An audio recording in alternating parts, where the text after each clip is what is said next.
같이 기도함으로 새벽기도 시작하겠습니다. 하나님 아버지, 아버지 앞에 나아갑니다. 아버지의 말씀 만나를 주옵소서. 만나가 없다면 세상의 이야기를 우리 가운데 채울 수밖에 없고, 그럼 또다시 목마르고 배고파서 헷갈리고 쓰러지고 흔들리는 인생으로 살게 될 뿐입니다. 하나님의 생명의 양식을 오늘 먹게 하시고, 생명의 양식으로 말미암아 영혼이 배부르는, 하나님으로 말미암아 만족하는 오늘 하루 인생 되게 도와주옵소서. 예수님 이름 받들어 기도합니다. 아멘.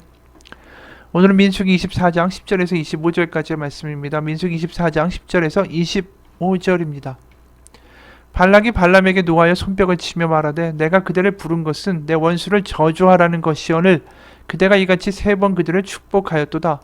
그러므로 그대는 이제 그대의 곳으로 달아나라. 내가 그대를 높여 심히 존귀하게 하기로 뜻하였더니 여호와께서 그대를 막아 존귀하지 못하게 하셨도다.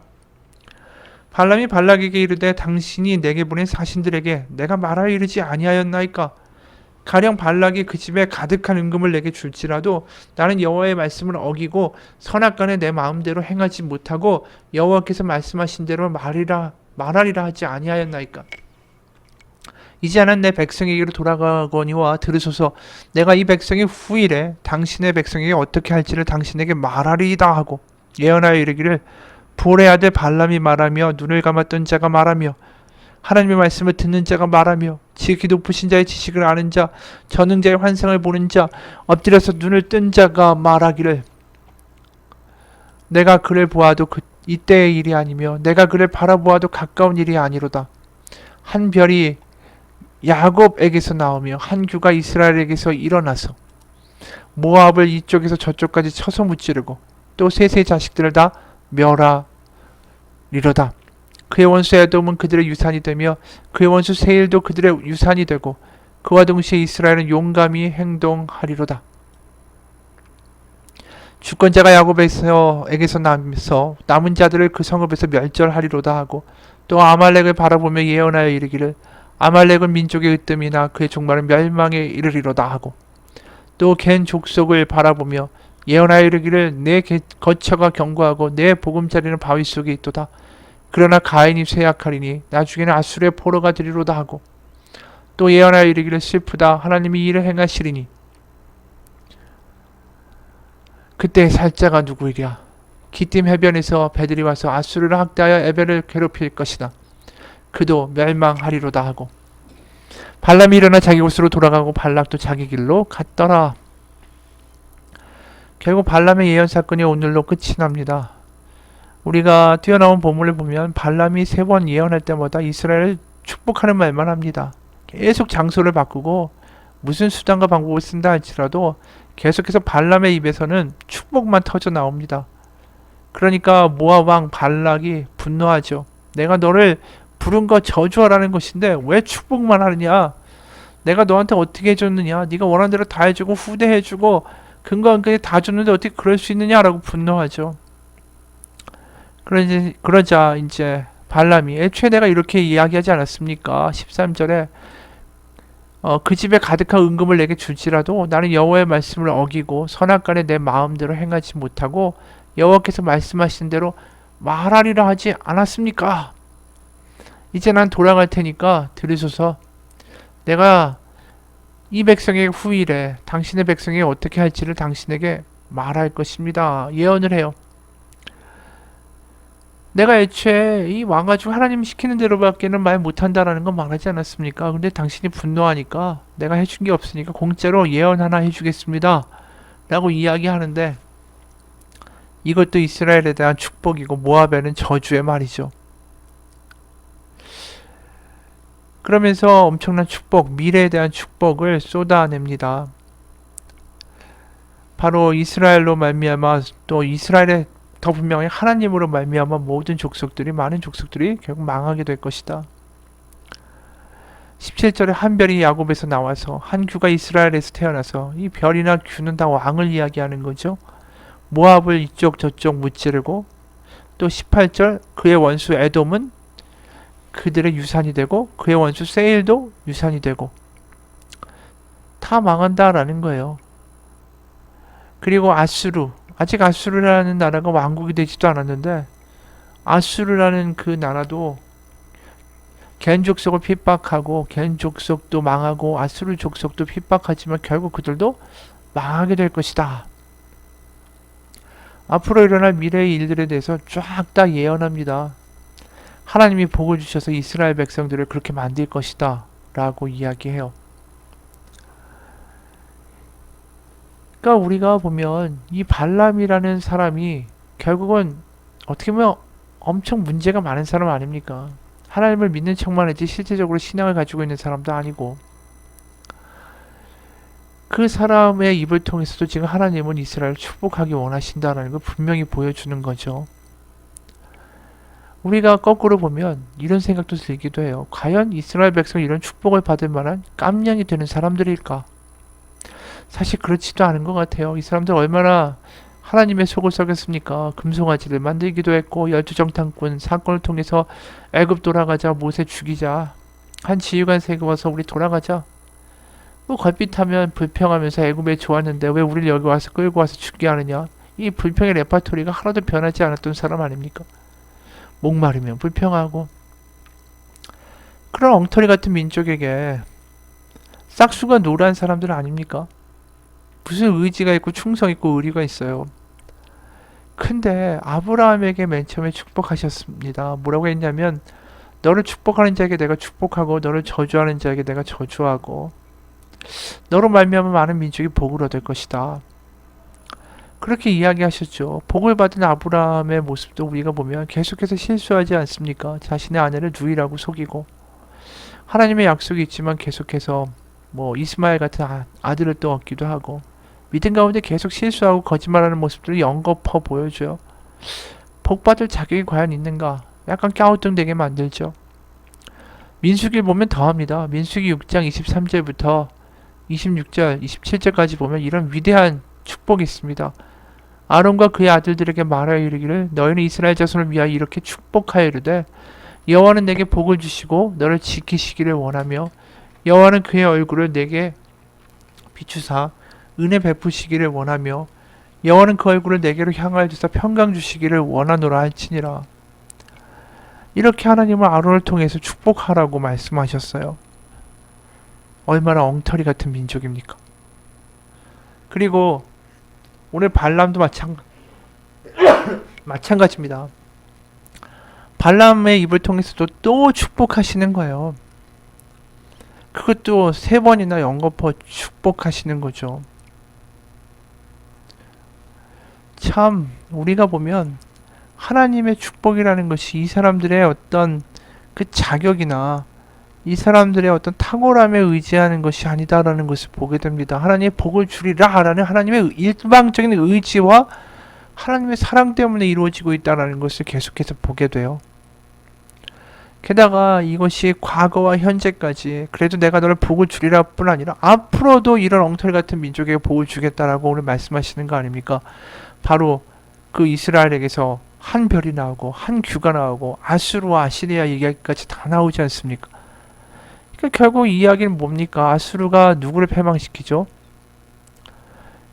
결국 북왕국을 패망시키고 바벨론에 의해서 남왕국, 남유다도 멸망하게 되죠. 하나님이 결국 북왕국과 남유다의 이 나중에 타락, 우상숭배, 이 망가지는 것, 가나안에 가서의 실패까지도 다 내다보고 계시다라는 것을 반증하는 거예요. 지금 아수르 이야기가 나온다는 건. 그러니까 지금 사막 광야에서도 형편없었던 민족에게 복 주기를 원하셨는데 그들의 그 복을 받을 만한 깜냥이 안 됐고, 왕국을 짓고 가나안에서 나라를 세운다 할지라도 그들은 축복을 받을 만한 깜냥과 준비와 자격이 조건이 전혀 되지 않는 사람들이다라는 거 우리는 이미 구약 성경의 그 결말까지 알기 때문에 다 아는 거죠. 지금 아수르 얘기까지 하시면서도 뭘 얘기하십니까? 난 그럼에도 너에게 바로 이스라엘에게 복을 주기 원한 하나님이다. 이거 하나님의 일방적인 결단이고 의지고 하나님의 일방적인 열심이다라는 것을 우리가 보게 됩니다. 게다가 한 별과 한 규가 이스라엘에서 태어난다. 주권자가 야곱에게서 난다. 이런 이야기가 결국은 궁극적으로 이 예수님에 대한 이야기 아닙니까? 메시아가 오게 될 것이다. 세상의 나라들이 아무리 강력하고 아무리 세상을 호령한다 할지라도 그들은 결국 끝이 날 것이다. 그리고 하나님의 나라가 이 땅 가운데 임할 것이다. 결국 하나님의 열심, 하나님의 의지, 하나님의 결단, 그것은 어디서부터 출발합니까? 하나님이 천지를 창조하신 거, 아담과 하와를 만드시고 그들을 결국 에덴 동산에서 내보내셨지만 하나님의 피조물을 향한 그 하나님 빚으신 하나님의 이 인간에 대한 하나님의 사랑, 그 사랑이 결국 멈추지 않는다라는 것이죠. 하나님이 만드셨기 때문에 포기할 수 없고 다시 회복시키고자 하시는 하나님의 열심이 끝까지 우리 가운데 복이 될 것이다.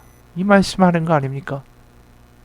그게 예수님을 보내신 이유 아닙니까? 하나님이 세상을 이처럼 사랑하사 독생자를 우리에게 주셨으니 이는 저를 믿는 자마다 멸망치 않고 영생을 얻게 하려 하십니다. 하나님의 회복, 다시 말해서 우리가 망가진 것을 다시 새로운 피조물로 다시 새로운 창조를 이루고자 하시는 하나님의 열심이 오늘 이 발람의 예언을 통해서도 여실히 드러나고 있다라는 것이죠. 우리는 여기서 보게 됩니다. 하나님은 우리를 포기하신 하나님이 아니라 우리를 회복시키시고 우리를 다시 빚어내기 원하시고 다시 하나님의 자녀로 부르기 원하시는 하나님이시다. 결국 그 노력이 그 열심이 예수님을 통해 우리 가운데 드러나고 열린 것이다. 바로 그 복음을 우리는 오늘 이 본문에서 보게 된다라는 것입니다. 여러분, 우리에게 복은 진짜 뭘까요? 물질적인 복일까요? 건강이 복일까요? 재물과 자식이 잘 되는 게 복일까요? 물론 복은 맞습니다. 하지만 궁극적인 복은 뭘까요? 우리를 포기하지 않고 내가 너에게 끝까지 복을 주기 원한다라고 말씀하시는 것. 내가 너를 살리기 원한다. 너를 다시 나의 자녀로 세우기 원한다. 너를 회복시키기 원한다. 그 하나님이 우리에게 가장 큰 복입니다. 우리를 포기하지 않고 우리를 끝까지 기대하시고 우리를 다시 회복시키기 원하고 살리기 원하시는 우리 하나님, 그분이 우리의 복이다라는 거예요. 그래서 복음인 거고 그게 예수님이 우리 가운데 복음 되시는 이유입니다. 우리가 올해를 또 살아가면서 이 교회에 붙어있는 십자가를 다시 한번 좀 바라봤으면 좋겠어요. 십자가가 예수님의 고통, 나의 죄를 상징하는 것 맞습니다. 하지만 동시에 십자가는 우리를 포기하지 않으신 하나님의 열심, 하나님의 결단, 하나님의 의지, 하나님의 기대가 드러나는 곳이 십자가라는 것입니다. 네가 어떤 상황이든, 네가 어떻게 망가졌든, 네가 어떻게 하든 내가 너를 포기하지 않고 내가 이 십자가의 고통 가운데서도 너를 회복시키기 원하며 너를 살려주기 원하며 지금도 너를 향한 기대를 내가 멈추지 않는단다. 이게 바로 십자가의 하나님의 사랑입니다. 이스라엘 끝까지 포기하지 못하신 하나님의 모습이 그게 우리를 향한 하나님의 모습이에요. 그게 하나님의 기대라는 거죠. 여러분, 세상에 아무리 나를 기대하는 사람이 없고 세상에 나에 대해서 너의 능력이 초라하다, 너 별 볼 일 없다, 우리를 욕하며 우리를 멸시하고 세상에 되는 일이 하나도 없다 할지라도 십자가를 바라보세요. 하나님은 여전히 그곳에서 나를 기대하시고 나를 바라보시고 나를 포기하지 않으십니다. 한 체스 천재 아이가 있었대요. 아이는 천부적인 재능을 가지고 있었기 때문에 단숨에 이 청소년기에 있어서는 체스의 최고 강자가 됐습니다. 그러나 이 실패에 대한 두려움이 항상 있어가지고 이게 왜 있나 보면 체스 경기에 패해서 아빠의 사랑을, 아빠의 기대를 잃게 될지도 모른다라는 이 걱정이 있었던 거예요. 그래서 결국 체스를 포기합니다. 어느 순간에. 그러나 여전히 자기가 체스를 좋아하고 있다는 것을 알죠. 그래서 전부터 친구처럼 지내던 노숙자 아저씨와 체스를 두려고 공원에 갔답니다. 둘이 마주 앉아서 체스를 두고 있을 때 노숙자 아저씨가 아이한테 이렇게 말했어요. 너는 승리하기 위해 모든 위험을 감수하기보다 패배하지 않으려고 체스를 두고 있구나. 그 이야기를 어떻게 생각하세요? 그 아이가 우리의 모습이 아닌가요?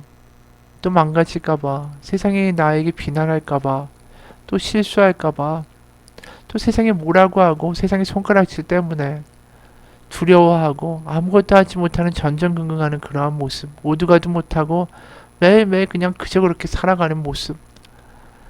우리 안에 하나님의 자녀들의 놀라운 복이 있음에도 불구하고 그것을 경험하고 향유하지 못하고 그냥 비참하게 살아가는 그 모습. 이게 바로 체스를 두는 아이의 모습과 겹쳐지지 않습니까?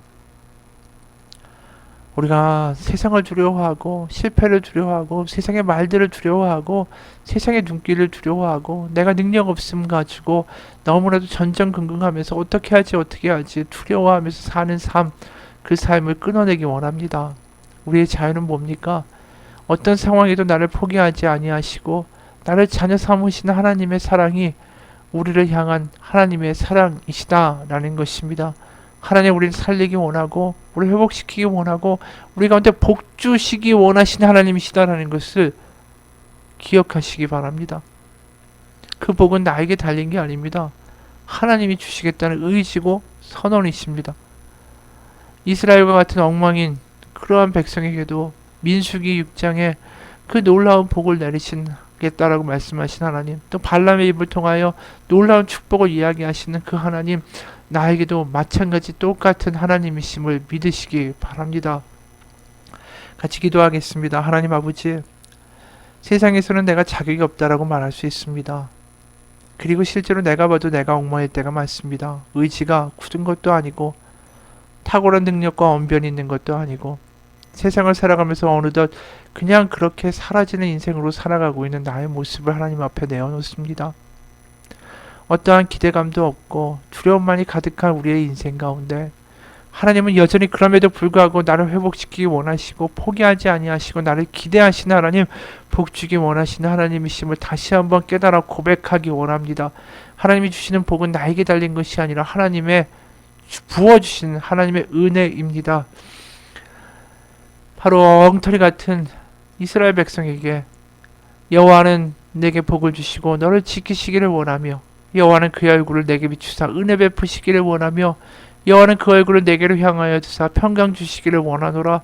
그 축복을 하신 하나님이 나의 하나님이심을 믿으며 아론에게 선포하라고 하신 그 선포가 나를 향한 선포임을 믿으며 오늘도 다시 한번 힘내어 주님의 자녀로, 세상의 이야기가 아닌 주님의 자녀로 담대하게 살아가게 하여 주옵소서.